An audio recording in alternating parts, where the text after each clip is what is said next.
ओम शनिचराय नमो नमः। जय शनिदेव, हर हर महादेव। शनिदेव भगवान की व्रत कथा तथा पूजा विधि। शनिवार के दिन शनि ग्रह की तुष्टि के लिए शनि की पूजा होती है। काला तिल, काला वस्त्र, तेल उर्द शनि को बहुत अति प्रिय हैं, इसलिए इनके द्वारा शनि की पूजा होती है। शनि की दशा को दूर करने के लिए यह व्रत किया जाता है। शनि के स्रोत का पाठ भी विशेष लाभदायक सिद्ध होता है। शनिदेव भगवान की व्रत कथा। जय शनिदेव। एक समय सूर्य, चंद्रमा, मंगल, बुध, बृहस्पति, शुक्र, शनि, राहु और केतु इन ग्रहों में आपस में झगड़ा हो गया कि हम सब में सबसे बड़ा कौन है। सब अपने अपने को बड़ा कहते थे। जब आपस में कोई निश्चय न हो सका तो सब आपस में झगड़ते हुए इंद्र के पास गए और कहने लगे कि आप सब देवताओं के राजा हो, इसलिए आप हमारा न्याय करके बतलाओ कि हम नवग्रहों में सबसे बड़ा कौन है। राजा इंद्र इनका प्रश्न सुनकर घबरा गए और कहने लगे कि मुझ में यह सामर्थ्य नहीं है जो किसी को बड़ा या छोटा बतलाऊं। मैं अपने मुख से कुछ नहीं कह सकता हूँ। हाँ, एक उपाय हो सकता है।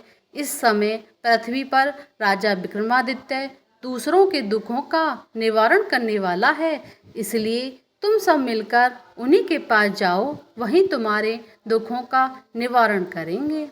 ऐसा वचन सुनकर सभा में ग्रह देवता चलकर भूलोक में राजा विक्रमादित्य की सभा में जाकर उपस्थित हुए और अपना प्रश्न राजा के सामने रखा। राजा उनकी बात सुनकर बड़ी चिंता में पड़ गए कि मैं अपने मुख से किसको बड़ा और किसको छोटा बतलाऊं। जिसको छोटा बतलाऊंगा वही क्रोध करेगा, परंतु उनका झगड़ा निपटाने के लिए एक उपाय सोचा। उन्होंने सोचा, सोना, चांदी, कांसा, पीतल, सीसा, रांगा, जस्ता, अभ्रक और लोहा नवों दत्तों के 9 आसन बनवाए। सब आसनों को क्रम से जैसे सोना सबसे पहले और लोहा सबसे पीछे बिछाए गए। इसके पश्चात राजा ने सब ग्रहों से कहा कि आप सब अपने अपने सिंहासनों पर बैठिए। जिसका आसन सबसे आगे वह सबसे बड़े और जिसका आसन सबसे पीछे वह सबसे छोटा जानिए। क्योंकि लोहा सबसे पीछे था और वह शनिदेव का आसन था, इसलिए शनिदेव ने समझ लिया कि राजा ने मुझको सबसे छोटा बना दिया है। इन पर शनि को बड़ा क्रोध आया और कहा कि राजा, तू मेरे पराक्रम को नहीं जानता। सूर्य एक राशि पर 1 महीना, चंद्रमा 2.25 महीना 2 दिन, मंगल 1.5 महीना, बृहस्पति 13 महीने, बुध और शुक्र 1 महीने, परंतु मैं एक राशि पर 2.5 अथवा 7.5 साल तक रहता हूँ। बड़े बड़े देवताओं को भी मैंने भीषण दुख दिया है। राजन सुनो, राम जी को 7.5 आई तो वनवास हो गया और रावण पर आई तो राम और लक्ष्मण ने सेना लेकर लंका पर चढ़ाई कर दी, रावण के कुल का नाश कर दिया। हे राजा, अब तुम सावधान रहना। राजा कहने लगा, जो कुछ भाग्य में होगा देखा जाएगा। उसके बाद अन्य ग्रह तो प्रशंसा के साथ चले गए, परंतु शनिदेव बड़े क्रोध के साथ वहाँ से सिधारे। कुछ काल व्यतीत हो जाने पर जब राजा को 7.5 की दशा आई तो शनिदेव घोड़ों के सौदागर बनकर अनेक सुंदर घोड़ों के सहित राजा की राजधानी में आए। जब राजा ने सौदागर के आने की खबर सुनी तो अस्पाल को अच्छे अच्छे घोड़े खरीदने की आज्ञा दी। अस्पाल ऐसी अच्छी नस्ल के घोड़े देखकर और उनका मूल्य सुनकर चकित हो गया और तुरंत ही राजा को खबर दी। राजा उन घोड़ों को देखकर एक अच्छा सा घोड़ा चुनकर सवारी के लिए चढ़ा। राजा के घोड़े की पीठ पर चढ़ते ही घोड़ा जोर से भागा। घोड़ा बहुत दूर एक बड़े जंगल में जाकर राजा को छोड़कर अंतर्ध्यान हो गए। इसके बाद राजा अकेला जंगल में भटकता फिरता रहा। बहुत देर के पश्चात राजा ने भूख और प्यास से दुखी होकर भटकते भटकते एक ग्वाले को देखा। ग्वाले ने राजा को प्यास से व्याकुल देखकर पानी पिलाया। राजा की उंगली में एक अंगूठी थी। राजा ने उसे निकालकर प्रशंसा के साथ ग्वाले को दे दी और शहर की ओर चल पड़ा। राजा शहर में पहुंचकर एक सेठ की दुकान पर जाकर बैठ गया और अपने आप को उज्जैन का रहने वाला तथा अपने नाम बीका बतलाया। सेठ ने उसको कुलीन मनुष्य समझकर जल आदि पिलाया। भाग्यवश उस दिन सेठ की दुकान पर बिक्री बहुत अधिक हुई। तब सेठ जी उसको भाग्यवान पुरुष समझकर भोजन कराने के लिए अपने साथ ले गए। भोजन करते समय राजा ने आश्चर्य की बात देखी। खूंटी पर हार लटक रहा है, पर खूंटी उस हार को निगल रही है।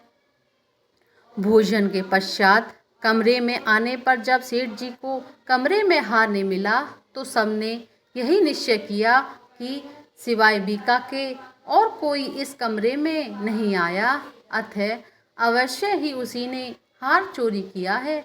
परंतु बीका ने हार लेने से मना कर दिया। इस पर 5-7 आदमी इकट्ठे होकर उसको फौजदार के पास लाए। फौजदार ने उसको राजा के सामने उपस्थित कर दिया और कहा कि यह आदमी तो भला प्रतीत होता है, चोर मालूम नहीं होता, परंतु सेठ का कहना है कि इसके सिवा और कोई घर में आया ही नहीं, अवश्य ही इसी ने चोरी की है। तब राजा ने आज्ञा दी कि इसके साथ हाथ पैर काटकर चोरकियां की जाए। राजा की आज्ञा का तुरंत पालन किया गया और बीका के हाथ पैर काट दिए गए।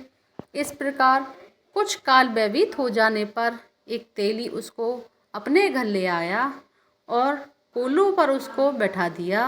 बीका उस पर बैठा हुआ जुबान से बैल हाँकता रहा। शनि की दशा समाप्त हो गई और एक रात को वर्षा ऋतु के समय वह मल्हार राग गाने लगा।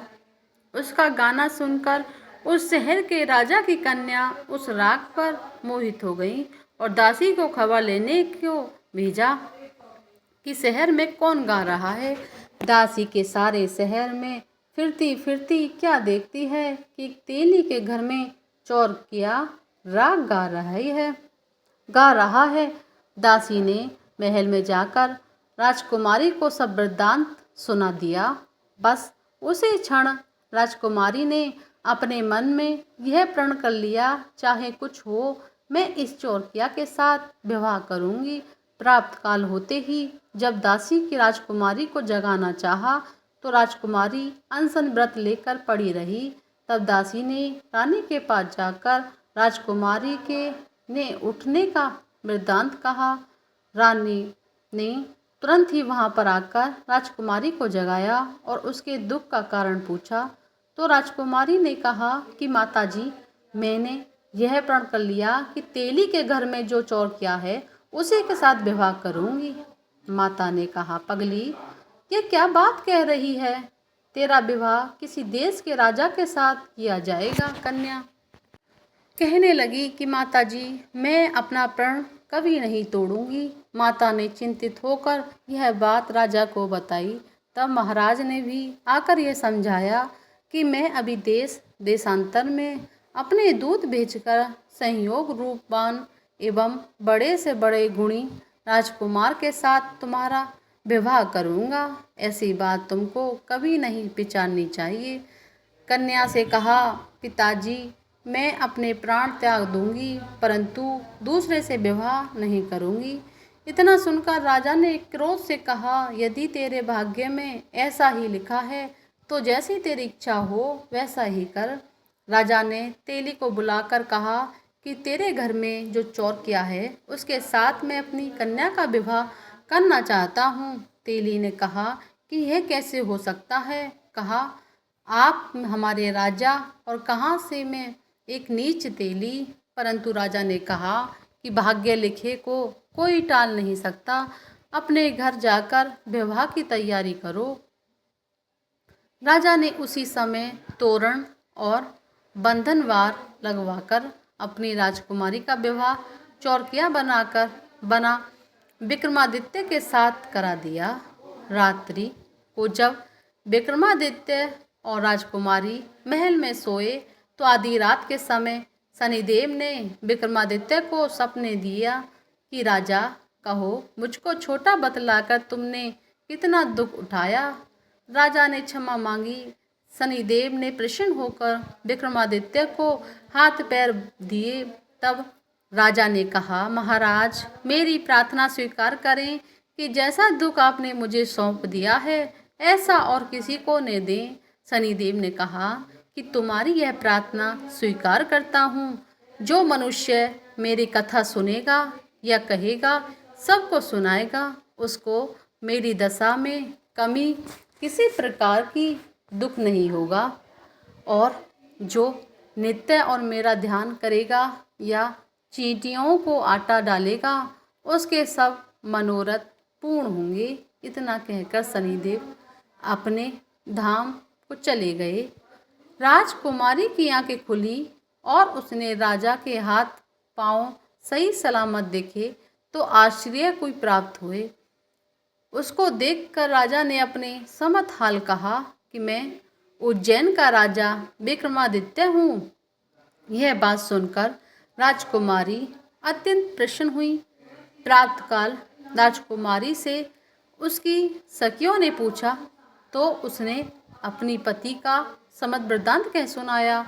तब सबसे प्रशंसा प्रकट की और कहा कि ईश्वर ने आपकी मनोकामनाएं पूर्ण कर दी है। जब उस सेठ ने यह बात सुनी तो वह विक्रमादित्य के पास आया और राजा विक्रमादित्य के पैरों पर गिरकर क्षमा मांगने लगा कि आप पर मैंने चोरी का झूठा दोष लगाया, अतः आप मुझको जो चाहें दंड दें। राजा ने कहा, मुझ पर शनिदेव का कोप था, इसी कारण यह सब दुख मुझको प्राप्त हुआ है।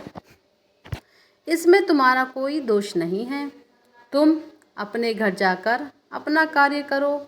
सेठ जी बोले कि तुम मुझे सभी शांति होगी जब आप मेरे घर चलकर प्रीतिपूर्वक भोजन करोगे। राजा ने कहा कि जैसी आपकी मर्जी वैसा ही करें। सेठ ने अपने घर जाकर अनेक प्रकार के सुंदर सुंदर भोजन बनवाए और राजा विक्रमादित्य की प्रति भोज दिया। जिस समय विक्रमादित्य भोजन कर रहे थे, एक अत्यंत आश्चर्य की बात सबको दिखाई दी। जो खूंटी पहले हार निगल रही थी वह अब हार उगल रही है। जब भोजन समाप्त हो गया तो सेठ के हाथ जोड़कर बहुत सी मोहरें राजा की भेंट की और कहा कि मेरी श्री कंवर नामक एक कन्या है, उसको परिग्रहण आप करें। इसके बाद सेठ ने अपनी कन्या का विवाह राजा के साथ कर दिया और बहुत सा धन दान दहेज आदि दिया। इस प्रकार कुछ दिनों तक वहाँ निवास करने के पश्चात विक्रमादित्य ने शहर के राजा से कहा कि अब मेरे उज्जैन जाने की इच्छा है। फिर कुछ दिन के बाद विदा लेकर राजकुमारी मन भवानी, सेठ की कन्या श्री कंवरी तथा दोनों जगह के दहेज में प्राप्त अनेक दास दासी, रथ और पालकियों सहित विक्रमादित्य उज्जैन की तरफ चले। जब शहर के निकट पहुँचे और पूर्ववासियों के राजा के आने का संवाद सुना तो समस्त उज्जैन की प्रजा अगवानी के लिए आई। तब बड़ी प्रशंसा से राजा अपने महल में पधारे। सारे शहर में बड़ा भारी महोत्सव बना गया और रात्रि को दीपमाला की गई। दूसरे दिन राजा ने शहर में यह सूचना कराई कि शनि देवता सब गिरोह में सर्वोपरि हैं। मैंने इनको छोटा बतलाया, इसी से मुझको ये दुख प्राप्त हुआ है। इस कारण सारे शहर में सदा शनिदेव की पूजा और कथा होने लगी। राजा और प्रजा अनेक प्रकार के सुख भोगती रही। जो कोई शनिदेव की कथा को पढ़ता या सुनता है, शनिदेव की कृपा से उसके सब दुख दूर हो जाते हैं। शनिवार की कथा को व्रत के दिन अवश्य पढ़ना चाहिए। ओम शांति, ओम शांति, ओम शांति। जय शनिदेव। शनिवार की आरती। जय जय जय रवि नंदन, जय जय जय दुख भंजन, जय जय जय शनि हरे। जय भुजचारी धरणकारी, दुष्ट दलन जय शनि हरे। तुम होय कुपित नित, करत दुखित धनी को निर्धन। तुम घर अनुप यम का स्वरूप, हो करत बंधन। जय जय जय शनि हरे, जय जय जय शनि हरे। तभी नाम जो दस तो ही करत सो, बस जो करे रटन। महिमा अपार जग में तुम्हार, जपते देवतन। सब नैन कठिन नित भरे अगिन, भैसा वाहन। जय जय रवि नंदन, जय जय जय दुख भंजन, जय जय जय शनि हरे। सब नैन कठिन नित भरे अगिन, भैसा वाहन। प्रभु तेज तुम्हारा अति करारा, जानत सब जन। प्रभु शनिदान से तुम महान होते हो मगन। प्रभु उदित नारायण शीस नवायन, धरे चरण। जय जय रवि नंदन, जय जय जय दुख भंजन, जय जय जय शनि हरे। पूरी शनिदेव भगवान की जय।